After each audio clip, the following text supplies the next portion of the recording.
Hello everyone and जय Hind to all. मैं अनमोल माटा आप सभी का स्वागत करती हूँ क्रेजी जी के ट्रिक के यूट्यूब प्लेटफॉर्म पे। आज की क्लास में हम लोग कवर करने जा रहे sentence improvement. As you all know playlist बना दी गई है आप लोगों के लिए। पिछली क्लासेस में हम लोगों ने काफ़ी सारे सेंटेंस इंप्रूवमेंट ऑलरेडी देख लिए हैं। काफ़ी सारा प्यार मिला मुझे, मैंने देखा कॉमेंट्स में काफ़ी सारे स्टूडेंट्स बहुत अच्छे अच्छे रिप्लाई करते हैं कि उनको ये वाली क्लासेस कितनी हेल्प कर रही है। तो हर टीचर का मोटिव यही रहता है कि उसका जो भी एफर्ट है वो बच्चों तक पहुंचे और उन एफर्ट से उन बच्चों को ज़्यादा से ज़्यादा बेनिफिट मिले। तो काफ़ी अच्छा लगता है मुझे आप लोगों के कमेंट्स पढ़ के, जब मैं देखती हूँ कि स्टूडेंट्स को बहुत अच्छी लग रही है सीरीज़ आप लोगों के लिए जो लाई गई है। हम वीक में कोशिश करते हैं 3 वीडियोज़ आप लोगों के लिए लेकर आए, फ्री ऑफ कॉस्ट रहते हैं टोटल। और इसमें हम क्या करते हैं, बहुत सारे क्वेश्चन डिस्कस करने की कोशिश करते हैं और कुछ ना कुछ नया सिखाने की कोशिश करते हैं। तो आज की क्लास में भी हम लोग सेंटेंस इंप्रूवमेंट डिस्कस कर रहे हैं and this is going to be our last lecture because already 4 classes हम डिस्कस कर चुके हैं। आज की क्लास में भी हम लोग ऑलमोस्ट 20 क्वेश्चंस डिस्कस करेंगे। तो आपका काम रहेगा अगेन 1 to 20 तक नंबरिंग करना है एंड देन आपको सारे क्वेश्चंस के क्या करना है, आंसर देने की कोशिश करना है। जितने भी क्वेश्चंस आपके करेक्ट होते हैं आउट ऑफ 20 में से आपको मुझे कमेंट में बताना है कि कितने क्वेश्चंस आप लोगों के करेक्ट हुए। मैं चेक करती हूँ कमेंट बॉक्स और जो भी स्टूडेंट्स मुझे रिप्लाई करते हैं मैं उनके आंसर्स देखती हूँ कि आउट ऑफ 20 आप लोगों का क्या स्कोर बन रहा है। ये जो सीरीज डियर स्टूडेंट्स आप लोगों के लिए लाई गई है ये सारी एग्जाम्स को देखकर लाई गई है। आप चाहे कोई भी एग्जाम की तैयारी करो जिसमें इंग्लिश आता है उसमें आपको ये सीरीज बहुत ज़्यादा हेल्प करेगी। आगे आने वाली और भी बहुत अच्छी अच्छी वीडियोस है तो आप सभी लोग बने रहिएगा और ज़्यादा से ज़्यादा वीडियोस को लाइक कीजिएगा क्योंकि इसी से ही हमको मोटिवेशन मिलता है ना। तो स्टार्ट करते, ज़्यादा टाइम वेस्ट नहीं करते हमारी क्लास का, है ना। और फर्स्ट क्वेश्चन हम लोग देख लेते हैं क्या है। फर्स्ट क्वेश्चन आप लोगों के सामने डियर स्टूडेंट्स लिखा है, I was being depressed when you called. आपका काम है जिस भी पार्ट के नीचे अंडरलाइन है आपको उस अंडरलाइन वाले वर्ड को चेक करना है क्या वो ग्रामेटिकली करेक्ट है कि नहीं। अगर आपको लगता है कि ग्रामेटिकली करेक्ट है तो आपको नो इम्प्रूवमेंट पे मार्क कर देना है। अगर लगता है कि नहीं कुछ इंप्रूवमेंट की रिक्वायरमेंट है तो आप लोगों के पास ऑप्शंस अवेलेबल है, ऑप्शंस को चेक कीजिए और सही आंसर बताइए क्या हो सकता है। आज की क्लास में डियर स्टूडेंट्स हमने सीजिल 2020 टीयर 2 के क्वेश्चंस रखे हैं। तो देखते हैं कितने बढ़िया बढ़िया टाइप के क्वेश्चन आए थे और काफ़ी सारी चीज़ें आपको सीखने को मिलेगी आज के सेशन से भी। ठीक है, तो देखो यहाँ पे लिखा है आई वॉज बींग डिप्रेस्ड। अब आप लोगों को जब भी एक्टिव पैसिव करना होता है तो आपको पहले स्ट्रक्चर पता होना चाहिए। मैंने आपको पिछली क्लासेस में भी बताया है कि जो मैक्सिमम क्वेश्चंस बनते हैं ना सेंटेंस इंप्रूवमेंट के वो कहाँ से बनते हैं, आपके बनते हैं टेंस वाले टॉपिक से, दूसरे आपके एक्टिव पैसिव से बनते हैं, तीसरे आपके बनते हैं फिक्स्ड प्रपोजिशन फ्रेजल वर्ब से बनते हैं। तो जब मैं बात कर रही हूँ एक्टिव पैसिव वॉइस की तो जैसे ही मैं बोल रही हूँ एक्टिव पैसिव वॉइस तो आपके अंदर ना क्या होना चाहिए, सारे स्ट्रक्चर क्लियर होने चाहिए कि एक्टिव वॉइस में इज एम के बाद क्या लगता है, आईएनजी फॉर्मेट लगता है। और जब मैं बात करूँ पैसिव वॉइस की तो इज एम के बाद वर्ब की थर्ड फॉर्म लग जाती है। तो ये सारी चीज़ें ना आपको क्लियर होनी चाहिए। अब आप बोलोगे madam I was being depressed, that means यहाँ पे ये बात चल रही पैसिव वॉइस की, बट सेंटेंस में खुद बताओ क्या यहाँ पे पैसिव वॉइस की रिक्वायरमेंट थी। I was being depressed when you called. Passive voice तो हम सेंटेंस में तब यूज करते हैं जब हमारे ऑब्जेक्ट को इंपॉर्टेंस दी जाती है। जैसे मैं बोलूँ दिवाली मनाई जाती है, मैं बोलूँ वी सेलिब्रेट दिवाली, तो ये सेंटेंस आपका क्या हो गया, एक्टिव वॉइस में चले गया। बट मैं बोलूँ Diwali is celebrated by us, तो दिवाली क्या था, ऑब्जेक्ट था। जब मैं ऑब्जेक्ट को स्टार्टिंग में रखती हूँ तो आपका सेंटेंस किस में चले जाता है, पैसिव वॉइस में चले जाता है। अब यहाँ पे तो आपका जो डूअर है वो स्टार्टिंग में दिया, दैट मीन्स इन्होंने वॉस के बाद बीइंग लगा दिया जो कि होता है आपका पास्ट कंटिन्यूअस का पैसिव स्ट्रक्चर, जो कि यहाँ पे गलत है। दैट मीन्स हमें इंप्रूवमेंट तो करना है सेंटेंस में। अब मुझे खुद ही बताओ आई वॉज बीइंग डिप्रेसिंग ऐसा करके कोई स्ट्रक्चर होता है क्या, बीइंग के बाद तो हम वर्ब की थर्ड फॉर्म लगाते हैं, यहाँ पे तो होगा नहीं, ये भी गलत हो गया। आई वॉज फीलिंग डिप्रेस्ड हो सकते हैं या गोइंग डिप्रेस्ड, गोइंग डिप्रेस्ड करके ऐसा कुछ भी एग्जिस्ट नहीं करता है ग्रामेटिकल में। दैट मीन्स आपका जो करेक्ट आंसर है यहाँ पे क्या है, I was feeling depressed when you called, मतलब जब तुमने मुझे कॉल किया था तब मैं क्या फील कर रहा था, डिप्रेस्ड फील कर रहा था। ठीक है, तो आई होप आप लोगों ने क्वेश्चन नंबर 1 अच्छे से समझा होगा, बढ़िया क्वेश्चन था। क्वेश्चन नंबर 2 देख लेते हैं। I will not go to the party lest you will promise to accompany me। पिछली क्लास में हमने आपको बताया था भाई कि लेस्ट के बाद हमेशा क्या यूज होता है, लेस्ट के साथ हमेशा यूज होता है शुड, बट आपने इधर देखा इन्होंने तो यूज कर लिया विल, दैट मीन्स हमें इंप्रूवमेंट की रिक्वायरमेंट तो है, हमें इंप्रूवमेंट की रिक्वायरमेंट है। अब वन बाय वन हम ऑप्शन चेक कर लेते हैं। इधर लिखा है I will not go to the party until you should. Until तो हम यूज करते हैं जब हमारे पास कोई टाइम का क्लॉज होता है, बट यहाँ पे तो कंडीशन दी गई है कि मैं पार्टी में तब तक नहीं जाऊंगा जब तक तुम मुझे मेरे साथ आने का प्रॉमिस नहीं करते हो। अंटिल हम टाइम क्लॉज के लिए यूज करते, कंडीशन के लिए यूज नहीं करते, दैट मीन्स अंटिल भी नहीं आएगा। आपने देखा आई will not go, if you will, हम कभी भी कंडीशनल सेंटेंस पढ़ते हैं तो दोनों सेंटेंस में हम कभी भी फ्यूचर टेंस यूज नहीं करते। हमारी कंडीशन कहती है कि इफ के साथ सिंपल प्रेजेंट होगा तो आगे आप फ्यूचर यूज करोगे, तो दैट मीन्स ये वाला भी इनकरेक्ट हो गया क्योंकि यहाँ पे भी विल है और यहाँ पे भी विल है। तो करेक्ट आंसर डियर स्टूडेंट्स आपका क्या हो जाएगा, unless you, I will not go to the party unless you promise me, unless you promise to accompany me. तो करेक्ट पार्ट आपका हो जाएगा option number D. I hope आपको क्वेश्चन नंबर सेकंड भी क्लियर हो गया होगा। मैं आपको ये भी बताते जा रही हूँ कि कैसे आपको ऑप्शंस को एलिमिनेट करना है, ठीक है, क्योंकि जिस बच्चे ने ऑप्शन एलिमिनेशन सीख लिया ना वो बहुत ही आगे जाएगा, क्योंकि एग्जाम में आजकल यही देखा जा रहा है कि ऑप्शंस इतने ट्रिकी डाल देता है एग्जामिनर की बच्चे वहीं फंस जाते हैं। तो आपका काम क्या रहता है, कैसे भी करके ऑप्शंस को एलिमिनेट करते जाओ, सही सही आंसर पे खुद ब खुद पहुंच जाओगे, ठीक है। नेक्स्ट देखो, she is not ready for marriage, isn't it. अब अगेन क्वेश्चन आ गया आप लोगों का क्वेश्चन टैग का। इधर लिखा she is not ready for marriage. आप सभी को पता है क्वेश्चन टैग में अगर आपका आगे वाला सेंटेंस पॉजिटिव होता है तो क्वेश्चन टैग आप बनाते हो क्या, नेगेटिव, बट यहाँ पे नॉट लिखा हुआ था, दैट मीन्स आपका ये चल रहा था नेगेटिव, तो आगे क्वेश्चन टैग कौन होना चाहिए था, पॉजिटिव होना चाहिए था। पॉजिटिव होना चाहिए तो आप देखो ये होगा नहीं, ये होगा, बिल्कुल होगा, इट तो होगा नहीं क्योंकि यहाँ पे लिविंग बीइंग की बात की जा रही है, इट तो यूज होता है नॉन लिविंग के लिए, दैट मीन्स इनकरेक्ट हो गया। आपका करेक्ट आंसर क्या हो जाएगा, इज शी, वो शादी के लिए रेडी नहीं है क्या, ऐसा इसका मतलब होगा, ठीक है जी। तो बहुत ही आसान सा क्वेश्चन था। क्वेश्चन टैग का भी एक क्वेश्चन एग्जाम में आता ही है और ये वाला चैप्टर तो इतना इजी है कि 10 से 15 चीजें आपको माइंड में रखनी है एंड दैट्स इट, मतलब सिर्फ 15 मिनट में आपका टॉपिक खत्म हो जाता है क्वेश्चन टैग, और एक क्वेश्चन आपको फ्री का दे देता है एग्जामिनर की, लो भैया फ्री के मार्क्स बांट रहा हूँ ले लो, है ना। बट कुछ बच्चे रहते हैं वो फ्री का मार्क्स भी नहीं उठा पाते, क्या नहीं चाहिए उनको फ्री का काम। चलो क्वेश्चन नंबर 4 देख लेते हैं हम लोग। क्वेश्चन 4 में क्या लिखा है, he was considered a genius by his school headmaster. उसको क्या कंसीडर किया जाता था, जीनियस कंसीडर किया जाता था, किसके द्वारा, उसके स्कूल के हेडमास्टर के द्वारा। अब आप बोलोगे मैडम यहाँ पे सेंटेंस मेरे ख्याल से चल रहा है पैसिव वॉइस में, क्यों, क्योंकि यहाँ पे लिखा हुआ है कि उसको कौन कंसीडर करता था, उसके स्कूल के हेडमास्टर कंसीडर करते थे, दैट मीन्स सेंटेंस आपका चलेगा पैसिव वॉइस में। पैसिव वॉइस के अकॉर्डिंग हम आप सभी को पता है कि वॉस के साथ हम क्या यूज करते हैं, वर्ब की थर्ड फॉर्म यूज करते हैं, और इन्होंने वॉस के साथ यहाँ पे थर्ड फॉर्म ही यूज की, दैट मीन्स हमें यहाँ पे कोई भी इंप्रूवमेंट की जरूरत नहीं है, हमारा पार्ट बिल्कुल क्या है, करेक्ट है। He was considered a genius by his school headmaster. बात चल रही थी आपकी सिंपल पास्ट टेंस में, और सिंपल पास्ट टेंस का पैसिव स्ट्रक्चर आपको कहता है कि वॉज वर्ब के बाद आपको वर्ब की थर्ड फॉर्म यूज करनी होती है। तो आई होप क्वेश्चन नंबर 4 आप लोगों को क्लियर हो गया होगा। बढ़ जाते हैं नेक्स्ट क्वेश्चन की तरफ। नेक्स्ट क्वेश्चन लिखा है, why not you to be a good boy and sit down. क्यों तुम एक गुड बॉय नहीं बन जाते और बैठ जाते चुपचाप से। बढ़िया क्वेश्चन है, आइए देखिए क्या इसका करेक्ट आंसर हो सकता है।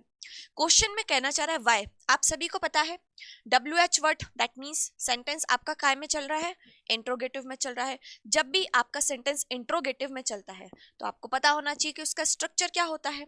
आप कहेंगे मैडम स्ट्रक्चर होता है जब भी इंट्रोगेटिव वर्ड होता है, मान लो WH का कोई भी वर्ड हो गया, उसके बाद आपकी लगती है हेल्पिंग वर्ब, फिर आता है आपका सब्जेक्ट, और फिर आती है आपकी क्या, मेन वर्ब। ये आपका स्ट्रक्चर होता है जब भी इंट्रोगेटिव क्वेश्चन आता है।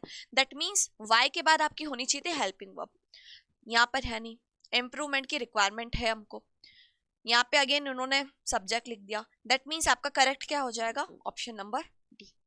Why don't you B a good boy and sit down, ठीक है जी। तो इसका आंसर करेक्ट हो गया ऑप्शन नंबर डी, ठीक है। तुम क्यों नहीं एक गुड बॉय बन जाते और बैठ जाते, ठीक है जी। चलो आगे बढ़ जाते हैं। I am not used to drink coffee. बहुत ही बढ़िया क्वेश्चन है और इस कंसेप्ट पे बेस्ड काफी बार एग्जामिनर क्वेश्चन पूछता है।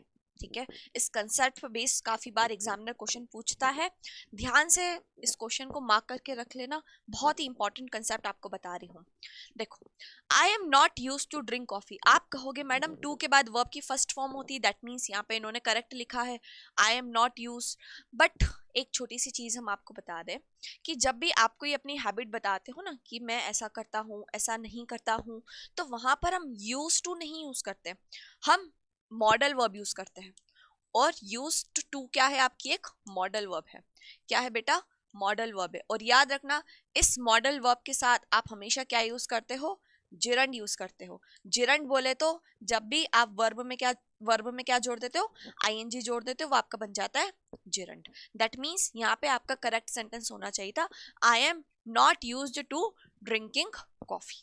ठीक है, क्यों मॉडल वर्ब है, क्यों जिरंड यूज किया है, सारी चीजों का एक्सप्लेनेशन हम आपको देंगे जब आप डिटेल वाली क्लास देखेंगे हमारी। ठीक है, आपको पता भी होगा हम डेली आप लोगों के लिए क्लास लेकर आ रहे हैं रूट एप्लीकेशन पे, जिसमें हम डेली डिटेल इंग्लिश पढ़ते हैं। ठीक है, ये जो आप लोगों के लिए सीरीज लाई जा रही है उसमें प्रैक्टिस करते हैं हम लोग ज्यादा से ज्यादा। अब मैं आपको एक एक क्वेश्चन का इतना लंबा एक्सप्लेनेशन दूंगी तो वीडियो 1-1.5 घंटे का बन जाएगा, है ना। तो ये प्रैक्टिस सेशन के लिए सीरीज है, ज्यादा से ज्यादा आप लोग प्रैक्टिस करो, और बीच में मैं आपको एडिशनल इन्फॉर्मेशन तो दे ही देती हूँ, है कि नहीं। तो क्वेश्चन नंबर नेक्स्ट देख लेते हैं हम लोग, बहुत ही शानदार क्वेश्चन है। He has been put behind prison for life. अब कुछ स्टूडेंट्स बोलेंगे मैडम ये करेक्ट है, बट मैं बोलूंगी नहीं भैया, बिल्कुल करेक्ट नहीं है। पहले तो आपको पता होना चाहिए कि हैज हैव के साथ हम क्या यूज करते हैं, बीन यूज करते हैं। जब भी आपको कौन सा टेंस यूज करना होता है, पैसिव में स्ट्रक्चर यूज करना होता है, किसका, प्रेजेंट परफेक्ट टेंस का। तो यहाँ पर हैज के साथ बीइंग तो होता ही नहीं है, दैट मीन्स इंप्रूवमेंट की रिक्वायरमेंट तो है, हमको इंप्रूवमेंट तो करना है। अब वन बाय वन हम चेक कर लेते हैं, ये भी नहीं होगा। यहाँ तो ऑप्शन बी हो सकता है, यहाँ तो ऑप्शन डी हो सकता है। अब काफी सारे स्टूडेंट्स यहाँ पे ऑप्शन नंबर डी लगाएंगे, बट याद रखना डियर स्टूडेंट्स, पुट बिहाइंड का मतलब होता है अपने इमोशंस को किसी के सामने एक्सप्रेस नहीं करना, या किसी बात को किसी को नहीं बताना, वो होता है पुट बिहाइंड। बट हमें तो बताया गया है क्वेश्चन में कि उसे क्या कर दिया गया है, प्रिजन में रख दिया गया है जिंदगी भर के लिए। तो आपका जो करेक्ट आंसर होगा ना इधर, ऑप्शन नंबर बी होगा। He has been put in prison for life, मतलब उसे जिंदगी भर के लिए प्रिजन में, जेल में रख दिया गया है। ठीक है जी, तो बढ़िया क्वेश्चन था, शानदार क्वेश्चन था। आई होप आप लोगों ने करेक्ट समझा होगा इसे। नेक्स्ट देख लेते हैं, क्वेश्चन नंबर 8 क्या कह रहा है, I am really looking forward to meet you. अब जब आपको थोड़ी देर पहले हमने बताया था कुछ ऐसी वर्ब्स रहती है, जैसे कि मैं बात करूँ looking forward to, accustomed to, habituated to, used to, ये जितनी भी वर्ब्स रहती है ना डियर स्टूडेंट्स, इनके बाद हम हमेशा क्या यूज करते हैं, वर्ब में आईएनजी यूज करते हैं। ठीक है, जैसे इधर लिखा है looking forward to, accustomed to, habituated to, used to, इन सारी वर्ब के साथ हम हमेशा क्या यूज करते हैं, वर्ब में आईएनजी यूज करते हैं। तो यहाँ पर आपका करेक्ट आंसर हो जाएगा A, I am really looking forward to meeting you. ठीक है जी, बहुत इंपॉर्टेंट क्वेश्चन है, एग्जाम में इस कंसेप्ट बेस कम से कम 3 से 4 बार क्वेश्चन पूछा गया है, याद रख लेना, इस वाले कंसेप्ट को लिख लेना कहीं पर भी। नाउ मूविंग फॉरवर्ड, उससे पहले एक छोटी सी इन्फॉर्मेशन, रूट एप्लीकेशन पे डियर स्टूडेंट्स आप लोगों के लिए इंग्लिश का बैच लॉन्च हो चुका है, जो कि 1 मार्च से स्टार्ट हुआ है। इसके रजिस्ट्रेशन अभी भी ओपन है, काफ़ी बढ़िया क्लासेस चल रही है इसमें, डेली हम 1 घंटा आपकी क्लास लेते हैं। अगर आप लाइव नहीं देख पा रहे हो लेक्चर को, तो रिकॉर्डेड सेशन भी आपको मिल जाता है, स्टडी मटेरियल मिलेगा, मॉक टेस्ट मिलेगा, और साथ ही साथ इसकी जो वैलिडिटी है वो 1 साल की है। अभी फेस्टिव सीजन की वजह से इस पर कुछ ऑफर्स भी चल रहे हैं, तो आप चाहे तो इस कॉन्टैक्ट नंबर पे कॉल करके पूछ सकते हैं। ये जो बैच है डियर स्टूडेंट्स, सारी एग्जाम्स, जिस भी एग्जाम में इंग्लिश पूछा जाता है उन सभी एग्जाम को देख के हमने बनाई है।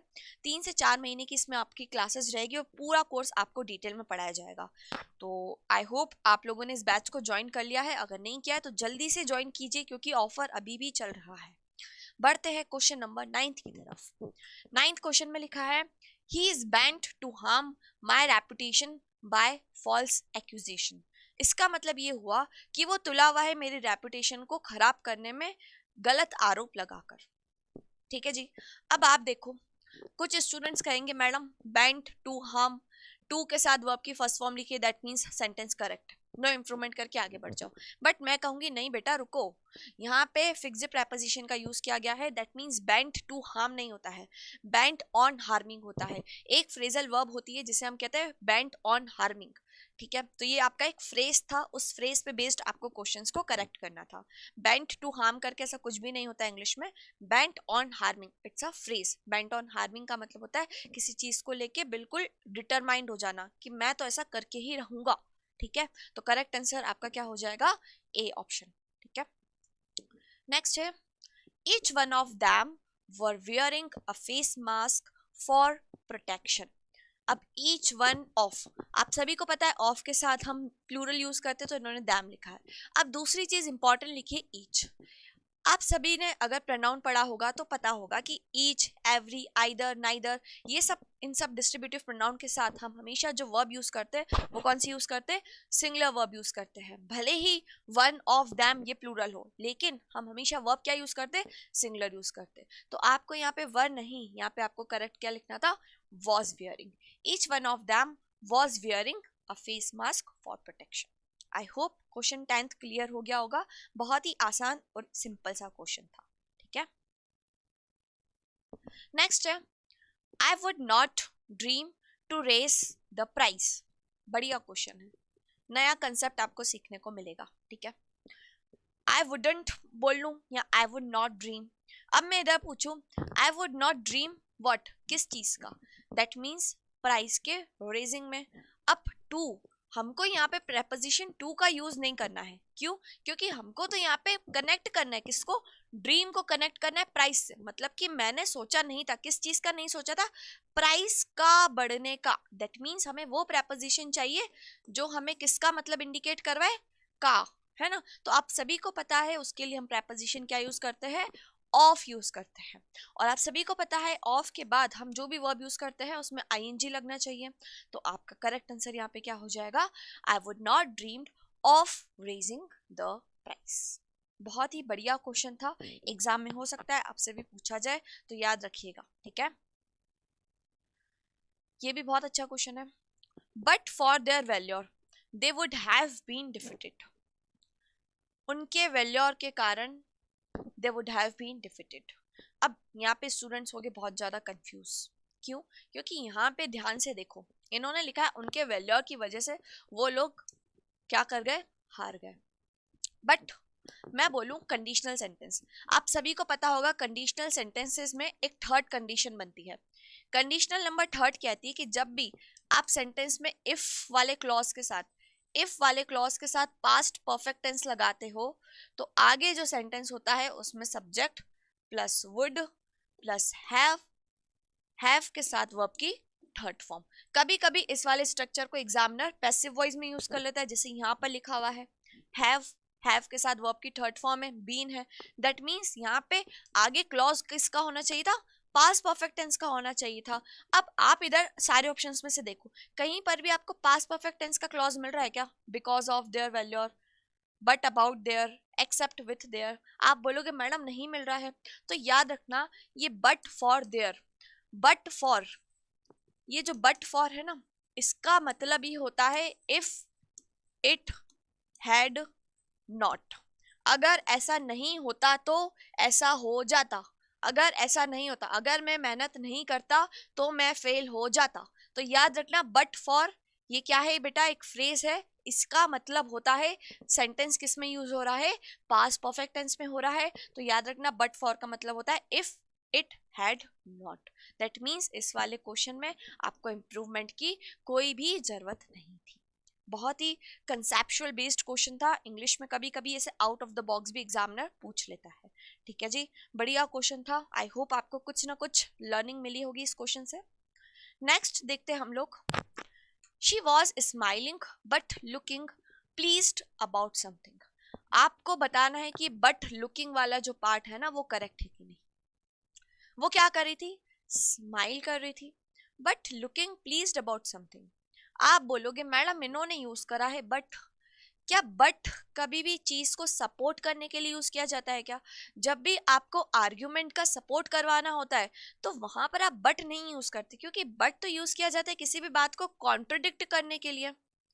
क्या करने के लिए बेटा, कॉन्ट्राडिक्ट करने के लिए। हमको तो यहाँ पे चाहिए था कि वो स्माइल कर रही थी और प्लीज्ड दिख रही थी। प्लीज्ड दैट मीन्स होता है संतुष्ट दिख रही थी किसी चीज को लेके। हमें बट नहीं चाहिए, क्योंकि बट यूज होता है किसी बात को विरोध करने के लिए। हमें वो वाला कंजंक्शन चाहिए जो इस बात को क्या करे, सपोर्ट करे। और सपोर्ट करने के लिए हम कौन सा कंजंक्शन यूज करते हैं, तो आप कहेंगे मैडम एंड यूज करते हैं। तो आपका करेक्ट आंसर यहाँ पे हो जाएगा option number A. She was smiling and looked pleased about something. वो स्माइल कर रही थी और क्या दिख रही थी, संतुष्ट दिख रही थी किसी बात को लेकर। आई होप आपको क्वेश्चन क्लियर हो गया होगा। बहुत ही शानदार और मस्त क्वेश्चन था। नेक्स्ट क्वेश्चन है, only one of these books belong to the school library. These books, देखो वन ऑफ के बाद आपका जो नाउन होता है वो होता है प्लूरल। तो हमने देखा ऑफ के बाद बुक्स था, बुक्स के लिए इन्होंने दीज यूज किया, दैट मीन्स ये वाले पार्ट में तो एरर नहीं है। फिर हमने आगे देखा बिलोंग, वर्ब है। अब आप सभी को पता होगा कि वन ऑफ, याद रखना डियर स्टूडेंट्स, वन ऑफ के बाद जो भी नाउन होता है ना, वो हमेशा कौन सा केस का होता है, प्लूरल केस का होता है। बट जो वर्ब होती है ना, जो वर्ब होती है वो कौन सी होती है, सिंगुलर होती है। इस पे बेस्ड पता नहीं एग्जामिनर कितनी बार क्वेश्चन पूछ लिया होगा। ये क्वेश्चन उसका इतना फेवरेट है कि हर एग्जाम में पूछ लेता है वो। तो याद रखना वन ऑफ के बाद नाउन आता है प्लूरल, बट जो वर्ब आती है वो होती है सिंगुलर। दैट मीन्स यहाँ पे आपका करेक्ट होना था बिलोंग्स। जब भी हम वर्ब में एस या ईएस जोड़ देते हैं तो वो वर्ब आपकी क्या बन जाती है, वो वर्ब आपकी सिंगुलर बन जाती है। जैसे मैं बोलूँ प्ले, प्ले क्या आपकी वर्ब की फर्स्ट फॉर्म, या ऐसे आप प्लूरल वर्ब भी कह सकते हो।